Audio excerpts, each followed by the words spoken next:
C'est vrai que c'est un milieu d'hommes, beaucoup, mais les femmes commencent à tirer leur épingle du jeu et c'est vrai qu'elles apparaissent de plus en plus dans le monde du vin.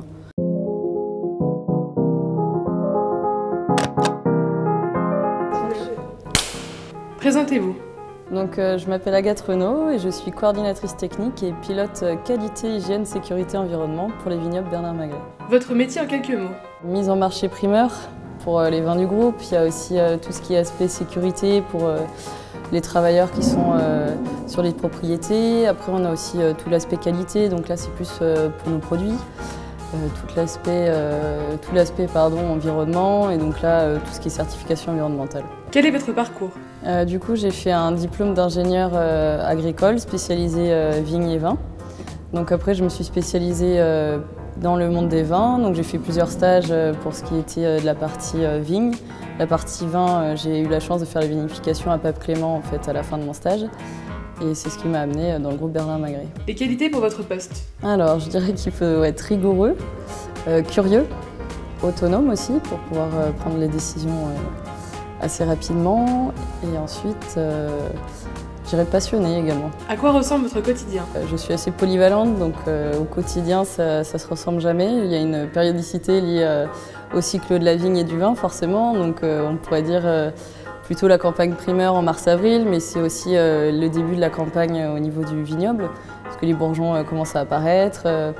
Donc après, il y a tout le cycle de la vigne, puis du vin en septembre au chai. Et donc tout ça, ça guide un peu ce que je vais faire dans l'année. Le moment le plus fort de l'année pour vous? J'aime beaucoup la période justement d'avril, parce que c'est là où toute l'effervescence commence et on sent qu'il y a un peu le renouveau. C'est aussi lié au printemps, c'est une saison que j'aime beaucoup.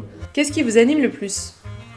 Donc une des choses que j'apprécie beaucoup, c'est d'être une fonction transverse en fait. J'ai la chance de pouvoir intervenir aussi bien auprès des équipes de la vigne que celles du chai. C'est toujours en lien avec la technique, donc ça c'est quelque chose que j'apprécie beaucoup. Et après c'est vraiment une fonction un peu de conseil. Enfin, la relation humaine c'est très important pour moi.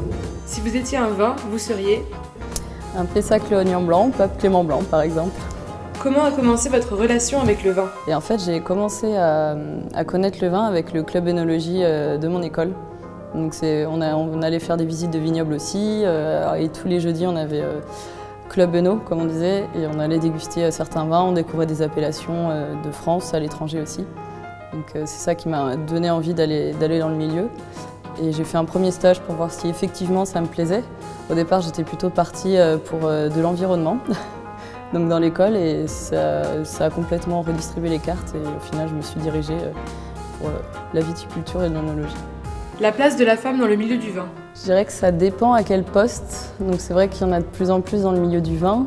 C'est un métier où il y a beaucoup d'hommes pour le moment, mais souvent pour ma part, j'ai été plutôt bien accueillie dans mes stages ou même là sur les propriétés. Donc c'est vrai que c'est un milieu d'hommes, beaucoup, mais les femmes commencent à tirer leur épingle du jeu et c'est vrai qu'elles apparaissent de plus en plus dans le monde du vin. Remarquez-vous une évolution des mentalités? Oui, parce que certaines équipes qui étaient à dominante masculine au départ sont aujourd'hui mixtes et pour moi c'est la meilleure des choses. À Pape Clément, oui, au chai on a une équipe plutôt mixte, donc il y a aussi bien des hommes que des femmes qui travaillent à la vigne et au chai.